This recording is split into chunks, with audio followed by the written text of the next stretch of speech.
Hi, I'm Channing McCorston, the Container Guy. In this video, we'll show you my very first shipping container home build.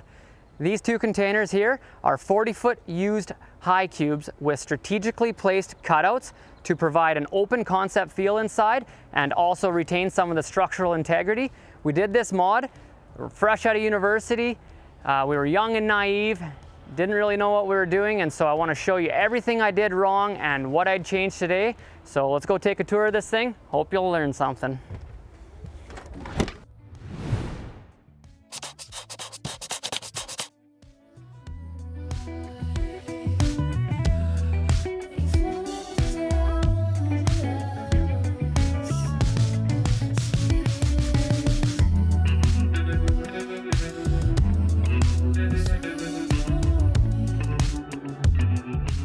Welcome inside. A lot of people when they first walk in here are amazed that they're actually standing inside of two shipping containers. And so when you finish these things out, yeah, they look nice and it's comfortable in here. And so the original purpose for this was actually to be a cabin for our family to take up to the lake. And we got busy, we needed office space, and so we actually commissioned it shortly after and have been using it ever since. But I'm going to give you a tour of this thing and show you how it would work as a cabin and how we're utilizing it today.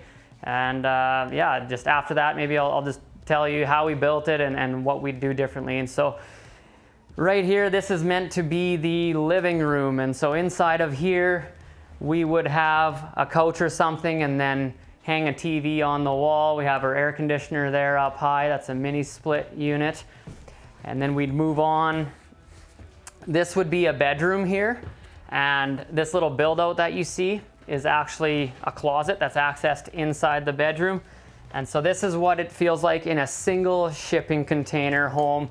It's very narrow. Once you're finished framing and lining the interiors of these things, you only got about 7 feet of interior width. So it's quite small inside here. You'd only fit like a double bed. You know, a queen would be very, very large in here. So there's not a lot of sleeping quarters in this double wide. We also put our electrical panel inside the bedroom here. And one thing to note is we have high security windows on this thing, but this window here, we cut the security bars off the window, which allow for egress. So in case, you know, there was a fire or something inside of here, the people sleeping inside can still get out somewhere other than the doors. Another thing to note is while we're working in here, it got stuffy. And so the first step to try to help, you know, the air quality or just regulating the air inside of this thing was we installed a ceiling fan, and that seemed to help but didn't fully cut it. And so another thing we did is installed a circulating fan, and this is just a through wall fan, Panasonic fan. It's pretty cool. And so that actually just created a circulation inside of here, and so the air comes into this bedroom through the front end of this double wide and then circulates back around into the kitchen through the hallway, and that really helped regulate the temperature and just make it feel a little less stuffy inside of here, because this thing is not built with an HVAC system. There's no ducting, there's no air movement, it's all electric heat. And so yeah, we'll give you a tour, keep going. This is the hallway. It was going to be a little bit of wasted space, and we needed to do that in order to keep a chunk of wall in the center here to help hold the roof up. So we utilize as best we can by installing some cupboards to give us just, you know, storage for our goods, and now it's nice office storage. And then we did a little office desk area here so we could, you know, bring a laptop or something and work. And this definitely got utilized for a while here. Our main man marketer was working here, but now he's in the other office with me. Then there's the closet, and so inside of here there's the electric water heater and then room for a stackable washer and dryer. It's plumbed for that, and the dryer vents stubbed through the wall, and then all the plumbing and the stack is in this wall, which is shared with the bathroom behind me. But first I'll show you the kitchen. So don't judge the appliances. I think they just showed up in a can one day and they worked, so we used them. But so yeah, here's the kitchen. There's the up high above the fridge. That's that vent that in the bedroom just allows the air to circulate and seems to work pretty well. And so yeah, we have the sink here and the dishwasher, which is all plumbed. Again, that bathroom, that's the bedroom and the kitchen share a plumbing wall. So that's a 2x6 wall with another plumbing stack up there. And then all the plumbing, just gravity flows down into the base of this thing. And it's kind of a bit of a negative where now this whole cabin would need to be skirted and all the plumbing needs to collect and then go to a septic tank. It's nice sometimes in office settings, more commercial and industrial stuff, where we can actually use like a SaniFlow, a macerator toilet, and pump that to a vertical tank. But back to the cabin tour here. So this would be the eating area of the kitchen, and then you'll notice the garden doors on the back. And so with these doors here, we actually built this whole thing on a 66-foot oil field skid. And we're planning on building the deck and everything ahead of time and then moving it to the lake, all pre-assembled and built. But that didn't happen. So yeah, it's the windows in here make it feel nice and open. You know, it is only 7 feet wide, but it feels bigger than that. So if you're building a container home and you enjoy light, make sure you put lots of windows to make the space feel nice and open. And so here's the bathroom. It's nice and big. It's, I think, 7 feet wide and about 9 feet long, which allowed us to have the full tub and shower inside here, and a double vanity with the granite countertops, and finally our toilet. One thing to note inside of here is we did get a ceiling fan in here, but that causes all sorts of problems trying to ventilate that outwards and dealing with the added capacity that the ceiling fan requires inside your ceiling. So what I would maybe do differently is install a custom ceiling fan that would actually direct ventilate right out of the side wall of a container. That'd be really cool. I worked in this for 2 years and it was comfortable. Living in Canada, you know, it goes from -40 to +30, and so we were able to regulate the temperature in here. We did have to add the air conditioner. That was after the fact. But yeah, it maintains the temperature well. So things that we did wrong and what I'd do differently today, definitely would be the windows. We ordered these actually out of California. They're a single pane window, and that's not even the bad part. The bad part's the framing kit, or the frame here. It's a 2x3 rec tube. It's a hollow tubing and it's just welded in, and it's not insulated at all. So we just framed up to it, and so wherever that steel is, it's condensating and sweating throughout the winter, and all of the return trim here in this window is wicking that moisture and causing it all to swell. And so yeah, it's a ripe environment here for mold and mildew growth, and definitely the incorrect way of doing this. Another thing is we framed here with 2x4 spruce lumber, and so again, that's going to wick the moisture, and it's another porous material that can cause mold and mildew growth. So I'd be going to a steel stud interior, and this being a 3.5 inch 2x4 stud, I'd go down to a 2.5 inch stud. Or another thing we're working on is 1 5/8 inch steel studs and pulling them an inch away from the wall, which is really good because then you get a nice even layer of spray foam behind that and you don't have any thermal bridging. I would also use Container Modification World's window framing kit, which allows foam to come right up to the vinyl window and gives another thermal break between the window, the outside of the can, the framing, and then the interior finishing. So keep an eye out for future videos. We'll show you exactly how to frame your can properly. Moving on to actually build this thing, we had to cut out the openings first, put the cans together, and then we started doing all the construction. So that's not a very modular way of doing it. To move around a double wide container is quite difficult versus moving around a single 40 or 2 single 40s and then putting them together on site. But it was the easier way to do it for us, especially when we were not exactly knowing what we were gonna do and just figuring things out as we went. And so to start here, yeah, we had the openings cut out and the containers joined together.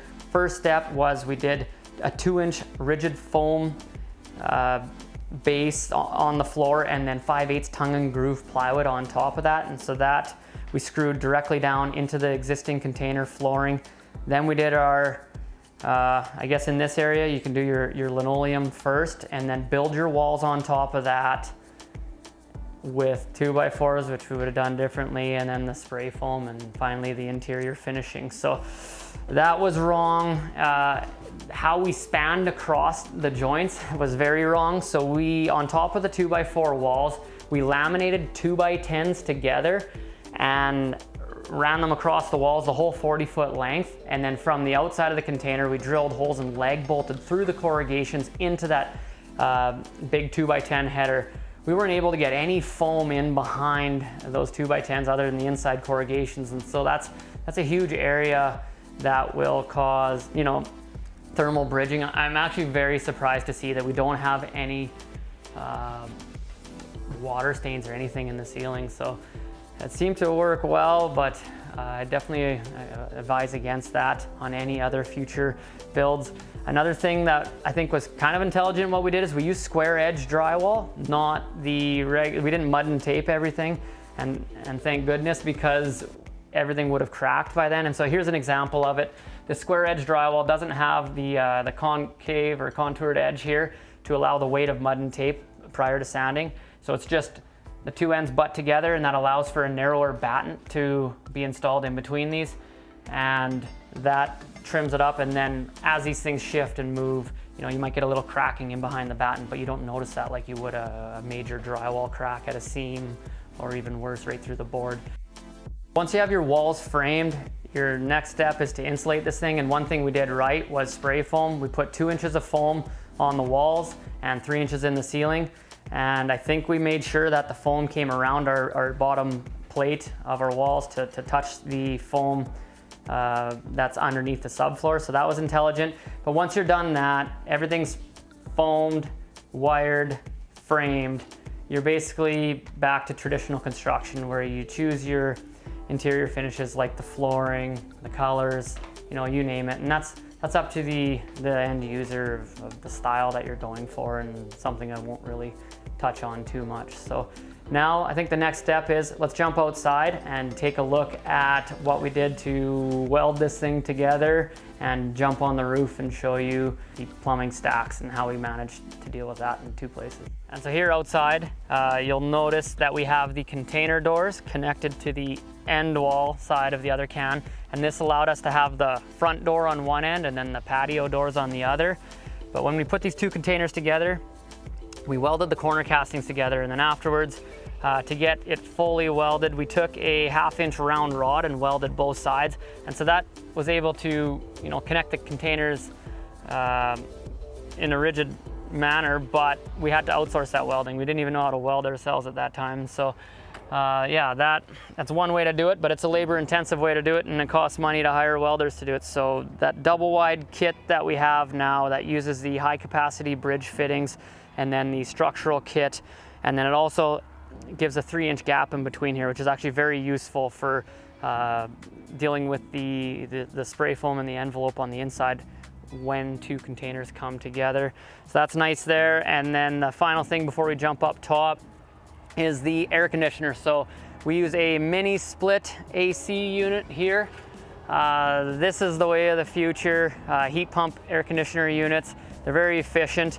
And the best part is they only cut a tiny hole. So there's a 3-inch hole that the plumbers and electricians had to drill through the wall. And they did this after everything was finished on the inside, just to run their Freon lines, the condensate line out, and the tech cable in for power. And so that's definitely the way to do it if you're looking to build a container home, cabin, or office. Mini split AC units, look them up.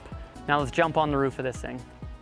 So up here on the roof, you can see that we've taken what looks like 1/4 inch flat bar. It's probably about 4 inches tall, and we've set it between the top tubes, or this is actually the flat bar style of a 40-footer, which is worse for mods, and then welded both sides of it again. So there's another 80 feet of seam welding here.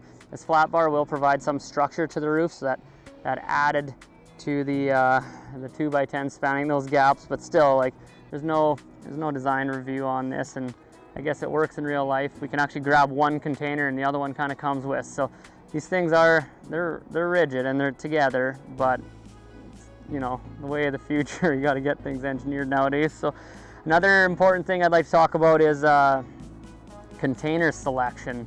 And so typically, if you're spending all this money on a can, like why we didn't use a one-time use or a new shipping container and chose to do this on used containers, it blows my mind. Like the rust has already started on these things, and now it can penetrate through them and ruin all this money that you spend on this container. Another issue is the floors, like throughout their past life, or sorry, the ceilings, it's concave downwards. And so this ceiling here holds water, and that's why the paint's chipped off there more than in other places. And even here, there's not really much for water to shed. And so we're really putting these welds to the test by pooling water here, especially over the winter, and just asking for problems. And so another area where we're probably asking for problems is where the plumbing stacks are coming out of the roof. And so let's go take a look at them. And so here, we welded in a pipe prior to bringing the 3-inch ABS out. I believe the theory behind this is we're going to put a fern coat over here so that no water got in between, and it seems as if we just never did that. Interesting thing to note is we don't have any water stains on the inside, so that's a bonus. That's definitely a quality control thing there back in 2012 that I probably should have buttoned that up. The other one, we can also see that the welds didn't work so well, and the welder had to keep trying to build out welds, and so, you know, maybe just wasn't experienced on welding with the lighter gauge metal, but really just chewing away and trying to get that weld seamed up. So yeah, it kind of sucks. Better way to do this potentially is to have a flange with a pipe already welded together, you know, sandblasted, powder coated, that match the corrugation profiles, and then it just set right in over top. And whether you'd seam weld around the flange, I hate welding, or if there's a way to fasten it and seal it and not wreck the paint, especially if you've selected a one-time use shipping container. So that pretty much wraps it up. We'll probably have videos to follow. Please feel free to leave comments down below and ask any questions. I'd love to shoot follow-up videos and just help people if you're looking to build a shipping container home, because there's so many ways that you can go wrong. Even with this one here, we ended up framing it with 2x2s. Came back the next Monday or whatever, and every board was warped like hockey sticks, and we had to go to 2x4s. And so that's a lesson I learned in 2012. I've learned a lot of things doing mods for the last, well, I guess I've been doing them for 13 years now. So please help us out. Like this video, subscribe to our channel, and ring that bell for notifications. And as always, check us out at tcg.ca. Hope you learned something.